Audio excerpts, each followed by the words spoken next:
नमस्कार दोस्तों, health job study में एक बार फिर से आप सबका बहुत बहुत स्वागत करता हूं। गाइस, पिछले वीडियो में हम लोगों ने कार्बोहाइड्रेट, प्रोटीन, फैट्स के बारे में जाना था, जिसमें सोर्सेस, एक्सेस, डेफिनेशंस, कुछ बीमारियों के बारे में, साथ ही साथ हम लोगों ने फूड के बारे में जाना था, food science, nutrition science, nutrients, इन सभी के बारे में जो है हम लोगों ने पिछले वीडियो में जान चुका। और आज के इस वीडियो में जो है हम फूड एंड न्यूट्रिशन के क्लास को जो है आगे बढ़ाते हैं। और इस वीडियो में जो है आज की क्लास हम लोग मिनरल से शुरुआत करेंगे। जैसे आप लोग देख पा रहे होंगे कि मिनरल्स, जिसे हम लोग हिंदी में खनिज भी बोलते हैं, खनिज प्राय पहाड़ी क्षेत्रों में वो चट्टानों में पाई जाती है, जो पानी या अन्य किसी तरीकों से बहकर मैदानी इलाकों में आ जाती है तथा जमीनों में उगने वाले फल एवं सब्जियों में समा जाते हैं, जिन्हें हम सेवन करके पोषण प्राप्त करते हैं। तो इस सेंटेंस के कहने का मतलब ये हुआ दोस्तों कि हम लोगों को जो भी खनिजें मिलती हैं, जिससे हम लोग को पोषण प्राप्त होता है, वो खनिज जो है प्रायः पहाड़ी क्षेत्रों में पाया जाता है। वो पानी के बहाव की वजह से या अन्य किसी कारणों से जो है बह करके मैदानी इलाकों में आते हैं। और वही उन्हीं मैदानी इलाकों में जो है हम लोग सब्जियां या फिर जो भी अनाज वगैरह हम लोग उगाते हैं, अनाजों में जो है वो खनिज समा जाते हैं। और उन्हीं अनाजों एवं सब्जियों का सेवन जब हम लोग करते हैं तो हमारे बॉडी को खनिज प्राप्त होता है। यहाँ पे कुछ एग्जाम्पल भी मैंने दे रखी है, जैसे लौह तत्व, जिसको हम लोग आयरन बोलते हैं, ये भी खनिज है। आयोडीन, मैग्नीज, फ्लोरीन, ये कुछ मिनरल्स के एग्जाम्पल हैं। नेक्स्ट हम लोग देखते हैं कि मानव पोषण के लिए 24 प्रकार के खनिजों की आवश्यकता होती है, लेकिन इनमें से कुछ की कम और कुछ अधिक मात्रा में खनिजों की आवश्यकता हमारे बॉडी को होती है। तो ये याद रखना है दोस्तों कि हमारे शरीर को जो है कितने प्रकार के खनिजों की आवश्यकता होती है। तो टोटली 24 प्रकार के खनिजों की जो है आवश्यकता हमारे बॉडी को होती है, जिनमें से कुछ की क्वांटिटी कम है और ज़्यादा मात्रा में भी खनिजों की आवश्यकता होती है। नेक्स्ट हम लोग देखते हैं टाइप्स ऑफ मिनरल्स, यानी कि जो मिनरल्स खनिज होते हैं वे कितने प्रकार के होते हैं। तो मुख्य रूप से दो प्रकार के होते हैं। पहला जो होता है वो मैक्रो मिनरल्स होता है और दूसरा जो होता है वो माइक्रो मिनरल्स होता है। सिंपल सा है दोस्तों, और थोड़ी कन्फ्यूजन वाली भी है, थोड़ा सा आप लोग ध्यान दीजिएगा। यहाँ पे MA करके है मैक्रो मिनरल्स और यहाँ पे MI करके है माइक्रो मिनरल्स। अब इन दोनों को हम लोग बारी बारी से देखते हैं कि मैक्रो मिनरल्स क्या होता है। तो जिन खनिजों की अधिक मात्रा में आवश्यकता होती है उसे मैक्रो मिनरल्स कहा जाता है, और जिन खनिजों की कम मात्रा में आवश्यकता होती है उसे माइक्रो मिनरल्स कहा जाता है। यानी कि हमारे बॉडी को जिन खनिजों की अधिक मात्रा में आवश्यकता होती है उसे MACRO मैक्रो मिनरल्स की कहते हैं, और जिन खनिजों की कम मात्रा में हमारे बॉडी को आवश्यकता होती है उसे MICRO माइक्रो मिनरल्स कहते हैं। आयरन, आयोडीन, फ्लोरीन, कोबाल्ट और जिंक। तो ये दो पॉइंट्स आप लोगों को अच्छी तरीके से याद रखनी है। इनके एग्जाम्पल वगैरह भी याद रखने हैं, इसके एग्जाम्पल वगैरह भी याद रखने हैं। और हम लोग इन सभी मिनरल्स का बारी बारी से डेफिनेशन, एक्सेस, सोर्सेस, सारा कुछ डिटेल्स में जानेंगे, तो आप लोग वीडियो पर अंत तक। अब हम लोग देखते हैं दोस्तों कि सोर्सेस ऑफ मिनरल क्या है, खनिज हमें कहाँ से मिलता है। तो बेसिकली दोस्तों देखा जाए तो हमारे बॉडी को खनिज पानी से मिलता है, फल से मिलता है, सब्जियों से मिलता है, और साथ ही साथ जीव जगतों से भी हमारे बॉडी को मिनरल्स की प्राप्ति होती है। नेक्स्ट हम लोग देखते हैं फंक्शंस ऑफ मिनरल्स क्या हैं, यानी खनिज के क्या कार्य हैं। तो खनिज के कई महत्वपूर्ण कार्य होते हैं, जैसे शरीर निर्माण के कार्य में महत्वपूर्ण है। बॉडी स्ट्रक्चर बनता है, मांसपेशियां बनती हैं, उनमें जो है खनिज क्या करते हैं, महत्वपूर्ण भूमिका निभाते हैं। यहाँ पे सेकंड पॉइंट में भी दिया हुआ है कि कैल्शियम व फास्फोरस के द्वारा हड्डियों का निर्माण होता है। लोहे व तांबे के द्वारा रक्त का निर्माण होता है, जिसमें हम लोग हीमोग्लोबिन के बारे में भी पढ़े हैं। तो हीमोग्लोबिन में आयरन होता है, तो उससे रक्त का निर्माण होता है। सोडियम एंड पोटेशियम के द्वारा अम्ल व क्षार का संतुलन होता है।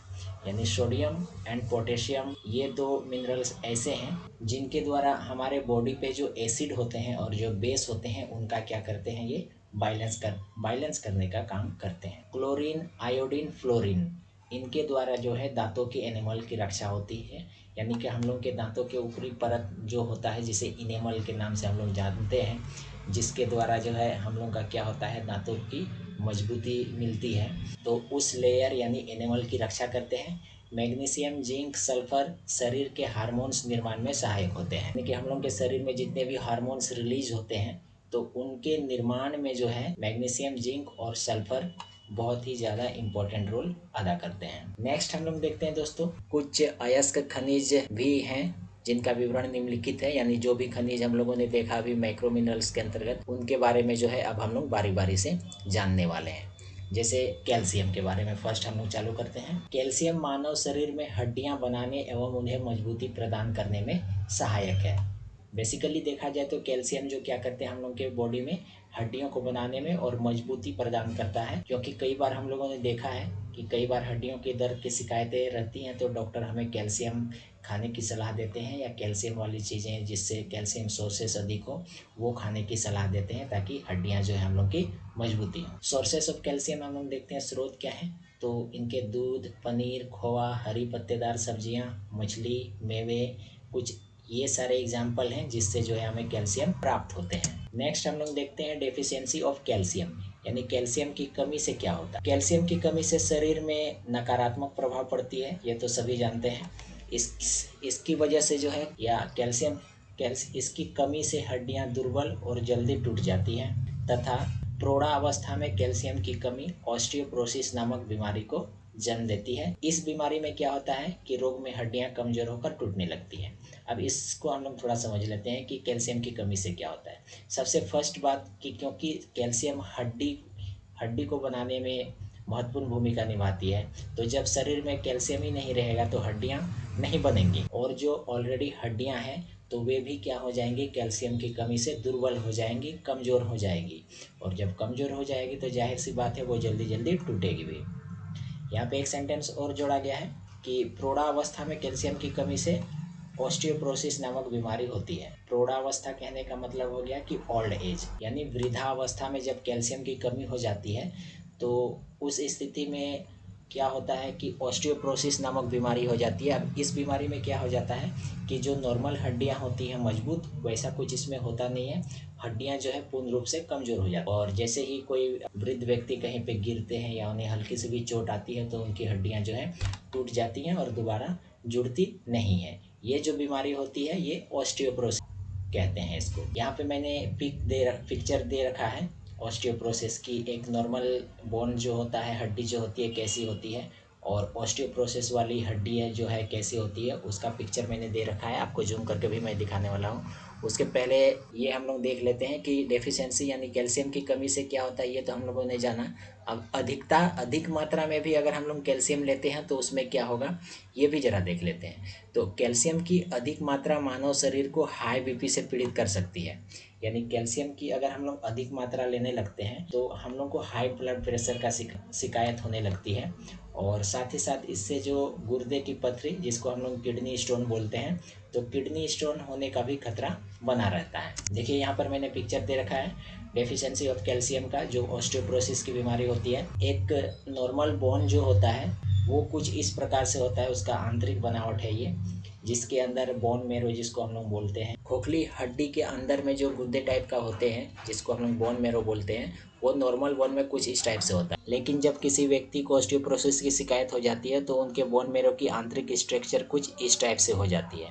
तो ये नॉर्मल बोन की पिक्चर है, और ऑस्टियोपोरोसिस वाले बीमार पेशेंट का बोन जो है कुछ इस टाइप से होता है। नेक्स्ट हम लोग देखते हैं कि कैल्शियम की क्या आवश्यकता है, यानी एक मानव शरीर के लिए जो है कैल्शियम की औसत मात्रा 400 से 500 मिलीग्राम रखी गई है। ये जो सेंटेंस होती है दोस्तों, जैसे मानव शरीर की कैल्शियम या किसी कोई भी खनिज का नाम हो सकता है, कितनी मात्रा की आवश्यकता होती है प्रतिदिन, तो ये बहुत ही इंपॉर्टेंट होता है हर चीज़ में। इसको जो है आप लोग कंपलसरी याद रखिएगा, सिर्फ कैल्शियम का नहीं, बाकी जो भी जितने भी खनिज होते हैं ये सभी पॉइंट बहुत ही इंपॉर्टेंट होते हैं। आप लोग जो है इसको हमेशा याद रखिएगा। और जो बढ़ते बच्चे होते हैं उनके लिए जो 10 से 16 mg, जो गर्भवती स्त्रियां और दूध पिलाने वाली माताएं होती हैं उनके लिए कैल्शियम की मात्रा जो है 700 से 1000 मिलीग्राम रखी गई है। ऐसे ही बाकी किसी भी चीज़ की हो, चाहे वो प्रोटीन कार्बोहाइड्रेट की हो या कोई सा भी मिनरल्स विटामिन की हो, सभी की मात्राएं जो हैं आप लोगों को याद रखनी है। अब नेक्स्ट हम लोग देखते हैं दोस्तों सोडियम के बारे में।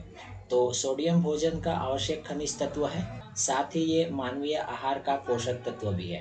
यानी कि सोडियम हम लोग बहुत ज़्यादा इस्तेमाल करते हैं, सोडियम जिसको नमक के रूप में भी हम लोग जानते हैं, और इसका इस्तेमाल हम लोग प्रायः किया करते हैं सब्जी बनाने में या अन्य तरीके के कोई भोजन बनाने में, या फिर कच्चे भी जब कोई चीज़ हम लोग खाते हैं तो उस समय भी नमक का इस्तेमाल बहुत ही ज़्यादा किया जाता है।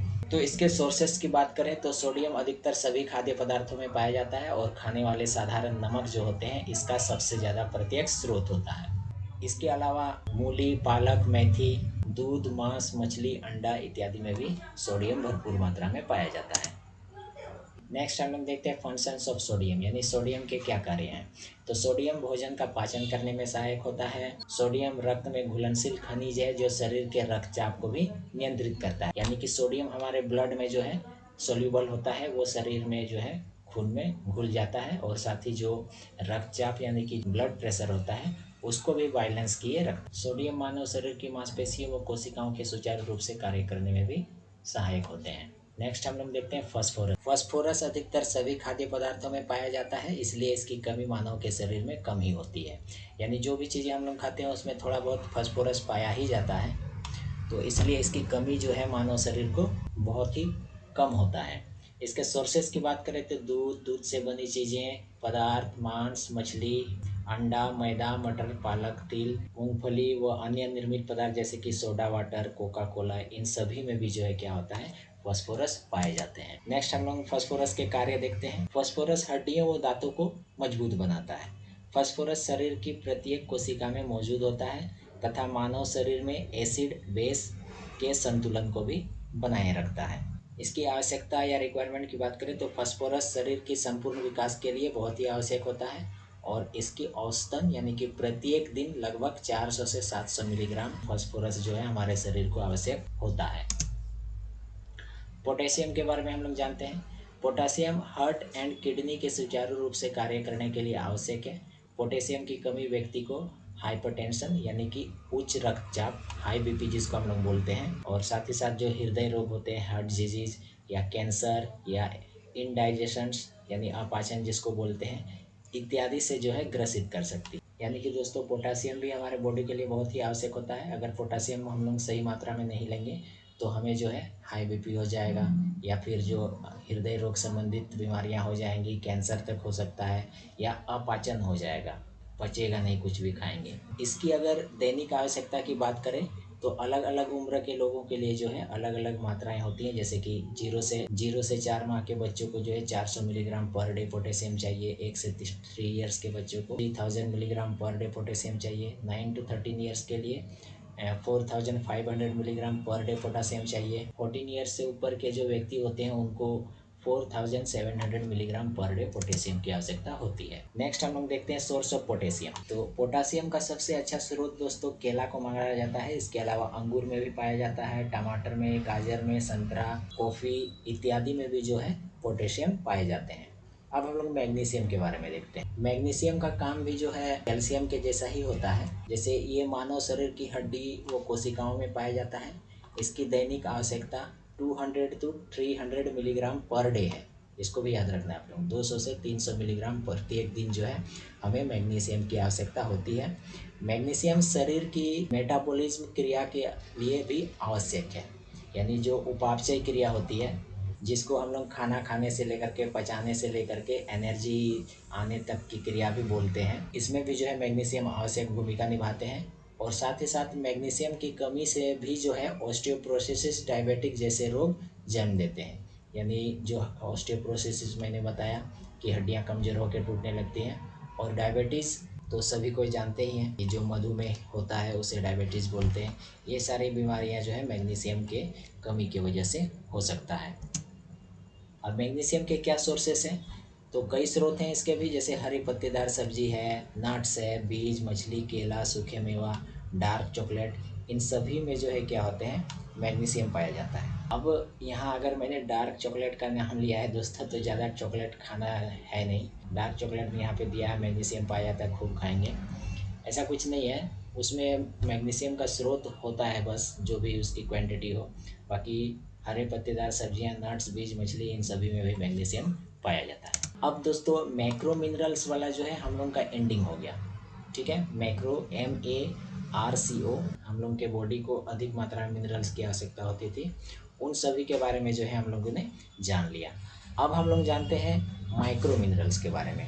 सूक्ष्म खनिज भी जिसको हम लोग बोलते हैं, जिनकी आवश्यकताएं मैक्रो मिनरल्स की तुलना में थोड़ी कम होती है। और ये भी इम्पोर्टेंट ही है, ऐसा ही नहीं है कि इसकी आवश्यकता हमारे बॉडी को नहीं है, आवश्यकता इसकी भी है ही, डेफिनेटली है ही।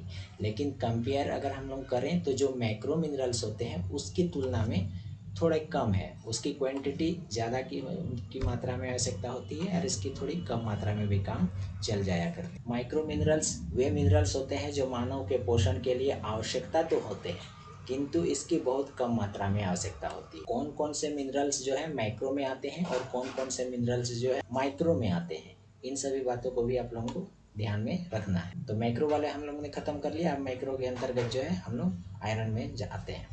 आयरन लाल रक्त कोशिकाओं का निर्माण करती है, इसके अभाव में लाल रक्त कणिकाएं जीवित नहीं रह पाती। आयरन जो है, जिसको हीमोग्लोबिन भी हम लोग जानते हैं कि हीमोग्लोबिन की वजह से जो है हम लोग के रक्त बनते हैं या फिर लाल दिखता है, तो उनका निर्माण जो है क्या करते हैं, आयरन ही करता है। लाल रक्त कणिकाओं का निर्माण जो है आयरन ही करता है। तो इसीलिए आयरन भी हमारे बॉडी के लिए बहुत ही आवश्यक है। अगर ये नहीं रहा तो फिर हम लोग का ब्लड नहीं बन पाएगा, ब्लड नहीं बन पाएगा तो फिर हम लोग का बॉडी सही ढंग से संतुलन में नहीं रहेगा। इसके कुछ सोर्सेज की बात करें तो जैसे पालक, मेथी, दाल, गुड़, मेवे, मछली, अंडा इत्यादि इनके क्या है, सोर्सेस हैं। मेवे यानी कि जो किशमिश वगैरह होते हैं, ड्राई फ्रूट्स, उसको बोला जाता है। इसके फंक्शंस की बात करें तो आयरन मानव शरीर में लगभग 70% लाल रक्त कणिकाओं में ही पाया जाता है। यानी कि अगर ये क्वेश्चन भी यहाँ पे बनता है कि जो रेड सेल्स होते हैं उनमें आयरन की कितनी परसेंटेज होती है, तो 70% वो हमारे रेड ब्लड सेल्स में ही पाए जाते हैं। हमारे होल बॉडी में जितने भी आयरन होते हैं उनमें से 70% आयरन रेड ब्लड सेल्स में ही पाया जाता है। ये लाल रक्त कोशिकाएं मानव शरीर में हीमोग्लोबिन का निर्माण करते हैं। डेफिशिएंसी ऑफ आयरन के बारे में जान लेते हैं कि आयरन की कमी से क्या होगा। तो आयरन की कमी से हीमोग्लोबिन की मात्रा कम हो जाएगी, क्योंकि आयरन से हीमोग्लोबिन बनता है। इसकी कमी से ऑक्सीजन की कमी, थकान, सांस लेने में तकलीफ, नाखूनों का सफ़ेद होना, आंखों के नीचे काले घेरे होना, व हाथ पैरों में शौफ यानी कि ओडिमा इत्यादि की समस्याएं उत्पन्न हो जाती है। इस बीमारी के बारे में भी मैं आगे पिक्चर दिखाकर आप लोगों को बताने वाला हूँ। फिलहाल हम लोग समझ लेते हैं कि हीमोग्लोबिन की मात्रा तो कम होगी ही, क्योंकि आयरन ही बनाती है और हीमोग्लोबिन ही जो है ऑक्सीजन को ग्रहण करता है, तो इसीलिए ऑक्सीजन की कमी होगी। अब ऑक्सीजन की जब कमी हो जाएगी शरीर में तो जाहिर सी बात है थकान, सांस लेने में तकलीफ या नाखूनों का सफ़ेद होना, ये सारी चीज़ें या समस्याएं ऑटोमेटिकली आने लगेंगी। इसीलिए जो है आयरन बहुत ही इंपॉर्टेंट है। साथ ही साथ हाथ पैरों में शौफ यानी कि ओडिमा, ये जो होता है कुछ सूजन टाइप का हो जाता है, जिसको हम लोग दबाते हैं ना, तो जिस जगह पे हम लोग प्रेशर देंगे उस जगह पे जो है गड्ढे सा बन जाएगा, इसको ओडियमा या शौफ बीमारी बोलते हैं। आगे मैं आपको दिखाऊंगा इसका पिक्चर। गर्भकाल के दौरान स्त्री में आयरन की कमी उसके होने वाले बच्चे में विकार उत्पन्न कर सकता है। विकार उत्पन्न कर सकता है मीन्स ऑफ कि जो माताएं होती हैं, गर्भवती महिलाएं होती हैं, अगर उनको आयरन की कमी हो जाए तो उनके होने वाले बच्चों पर भी नेगेटिव प्रभाव पड़ता है। उनका स्वास्थ्य जो है अच्छा नहीं हो पाता है, सही ढंग से बच्चे का विकास जो है भ्रूण का नहीं हो पाता है। इसीलिए कहा जाता है कि जब भी महिलाएं गर्भवती हों तो उनको आयरन की गोली वगैरह लेने की सलाह दी जाती है। तो जिस बीमारी के बारे में मैं बात कर रहा था वो ये है ओडेमा। ये भी जो है आयरन की कमी से होता है। जब खासकर देखे होंगे जब महिलाएं गर्भवती होती हैं तो उनके जो है पैर कुछ इस टाइप से ही फूल जाया करते हैं, और उसको जब हम लोग दबाते हैं तो इस टाइप से गड्ढे हो जाते हैं। इसी को जो है क्या बोलते हैं, ओडिमा बीमारी बोलते हैं, शौफ बीमारी हिंदी में बोलते हैं इसको। ये आयरन की कमी से ही होता है। अब यहाँ हम लोग देखते हैं कि रिक्वायरमेंट आयरन की कितनी मात्रा आवश्यकता। आयरन की दैनिक आवश्यकता 24 से 40 मिलीग्राम रखी गई है। वहीं महिलाओं व बालिकाओं व गर्भवती स्त्रियों के लिए आयरन की दैनिक आवश्यकता 32 से 40 मिलीग्राम तथा पुरुष व छोटे बच्चों में 20 से 25 ग्राम रखी गई है। महिलाओं में यहाँ पे अधिक आवश्यकता इसलिए होती है क्योंकि उनका जो मेंस साइकिल होता है उनके वजह से ब्लड लॉस हो जाता है, और ब्लड लॉस होने की वजह से ही जो है उन्हें अधिक मात्रा में आयरन की आवश्यकता होती है। तो ये सारे पॉइंट्स भी आप लोगों को याद रखनी है, किन किन लोगों को किन किन मात्रा में जो है आयरन की आवश्यकता होती है, ये सारे बातें भी आप लोगों को याद रखनी है, और कौन सा बीमारी होता है आयरन की कमी से ये भी। अब हम लोग देखते हैं आयोडीन के बारे में। तो आयोडीन शरीर की वृद्धि व विकास के लिए आवश्यक है। ये कैरोटीन पदार्थ को विटामिन में बदलने में सहायता करता है, जो मानव शरीर में कोलेस्ट्रॉल को नियंत्रित करने में सहायक है। आयोडीन जनन प्रक्रिया को भी ठीक करने के लिए आवश्यक है। यानी हम लोग जो भी विटामिन वाला चीज़ खाते हैं वो सबसे पहले कन्वर्ट होता है कैरोटीन में, और कैरोटीन को जो है विटामिन्स में कन्वर्ट करने में सहायता करता है कौन? आयोडीन। इसके अलावे हमारे शरीर में जो आयोडीन होता है वो कोलेस्ट्रॉल को भी क्या करता है? बैलेंस किए रखता है। और जो जनन क्रिया होता है, जनन प्रक्रिया जो होते हैं उसको भी आयोडीन क्या करके रखता है? ठीक बनाए रखता है। यानी आयोडीन की कमी से अगर आयोडीन की कमी हो जाए तो जो जनन प्रक्रिया है उस पर भी नकारात्मक प्रभाव पड़ता है। इसके कुछ सोर्सेज की बात करें तो जैसे सी फूड, यानी कि जो समुद्री वाले चीज़ें होती हैं, पानी वाली चीज़ें होती हैं, मछली वगैरह या जो भी होते हैं, उनमें बहुत अधिक मात्रा में आयोडीन पाया जाता है। बिकॉज ऑफ कि पूरा सी जो है वो नमकीन होता है और आयोडीन भी जो है वो नमकीन टाइप का ही होता है, इसलिए सी फूड में भरपूर मात्रा में आयोडीन पाया जाता है। इसके अलावा सी फिश जो होते हैं उसमें भी आयोडीन होता है, और सॉल्ट जो हम लोग खाते हैं आयोडीन वाले, वो भी उसमें भी आयोडीन की मात्रा होती है। पालक, पत्ता गोभी वगैरह में भी आयोडीन होता है, और साथ ही साथ जो लहसुन, टमाटर, नींबू, मूली इत्यादि में भी कुछ कुछ मात्राएं में आयोडीन पाई जाती है। अब आयोडीन की कितनी आवश्यकता होती है दैनिक हम लोग को? तो आयोडीन की दैनिक आवश्यकता 100 मिलीग्राम से लेकर के 130 मिलीग्राम पर डे तक होता है। यहाँ सी टाइप हो गया है मिस्टेक से दोस्तों, इसको mg ही आप लोग पढ़िएगा। यानी 100 मिलीग्राम से लेकर के 130 मिलीग्राम पर डे आयोडीन हमें अवश्य रूप से लेना चाहिए।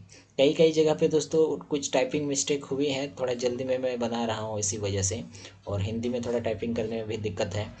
तो आप लोग अच्छे से गौर कीजिएगा और खुद से उसको सुधार लीजिएगा, क्योंकि मैं भी थोड़ा व्यस्त चल रहा हूँ तो उतना टाइम मुझे नहीं मिलती है कि दोबारा से देखूँ फिर उसको सुधार के आप लोगों को दूँ।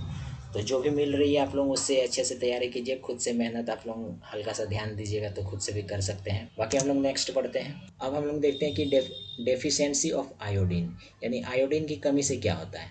तो आयोडीन की कमी से फर्स्ट घेंघा, जिसको गिलहड़ रोग भी बोलते हैं, यहाँ पे मैंने पिक्चर ऑलरेडी दे रखी है, ये घेंघा रोग हो जाता है। इसकी कमी से थायराइड ग्रंथि में विकार उत्पन्न होते हैं। ये थायराइड जो ग्रंथि होता है इसमें भी कुछ नेगेटिव चीज़ें होने लगती हैं।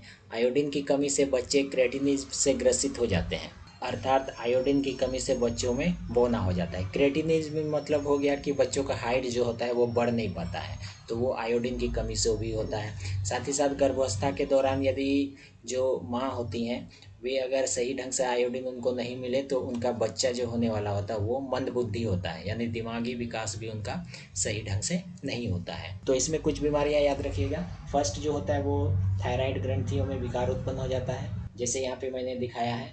गिलहड़ यानी घेंघा रोग होता है।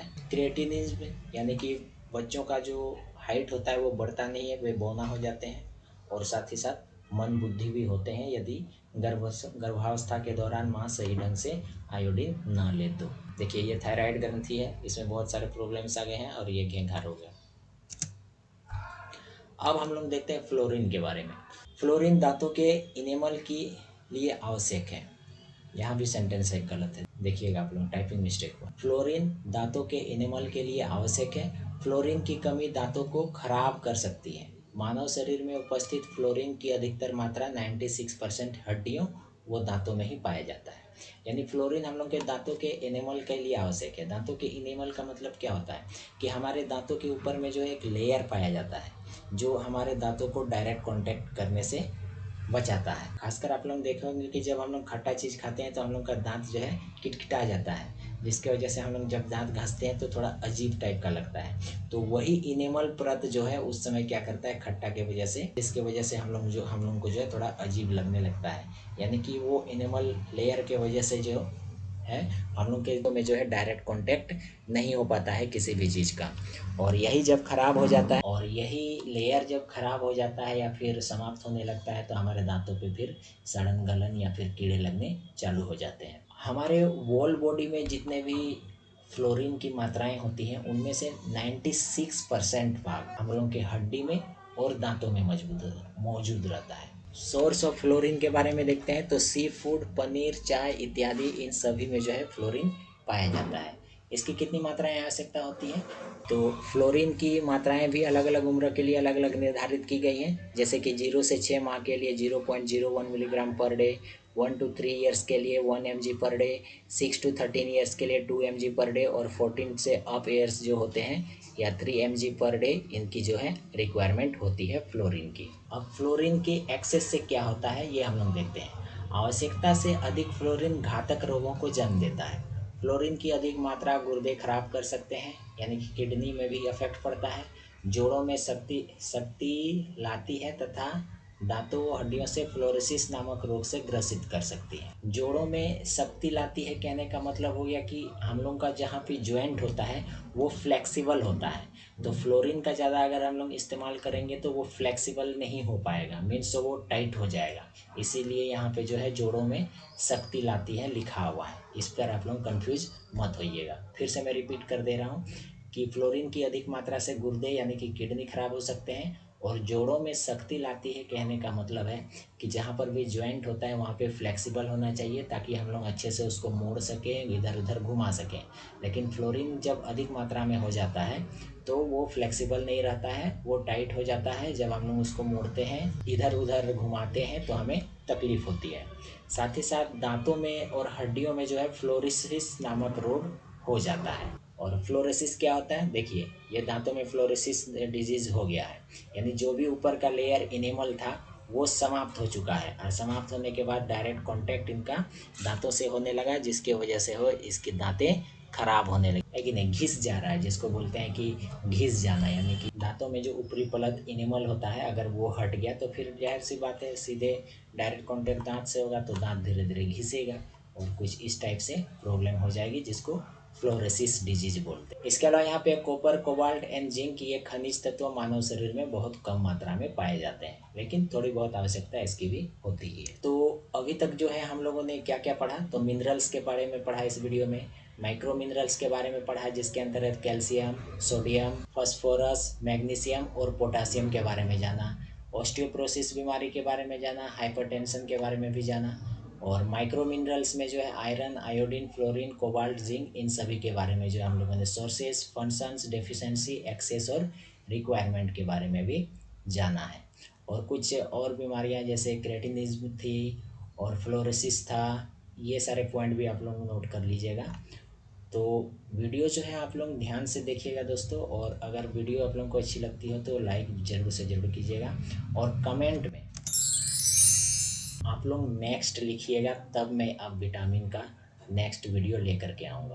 तो आप लोग जब कमेंट करोगे तो मुझे लगेगा कि हाँ अगला आवश्यकता आप लोगों को है। बाकी यदि आप लोगों को आवश्यकता है दोस्तों तो आप लोग कमेंट पे ज़रूर कीजिएगा नेक्स्ट, ताकि मैं विटामिन्स के बारे में नेक्स्ट वीडियो पर आप लोगों को बता सकूँ। तो आई होप गाइस कि आज का वीडियो भी आप लोगों को पसंद आया होगा, तो चैनल को लाइक शेयर सब्सक्राइब जरूर कीजिएगा। फिर मिलते हैं एक नए वीडियो के साथ, तब तक के लिए आप सबका बहुत बहुत धन्यवाद।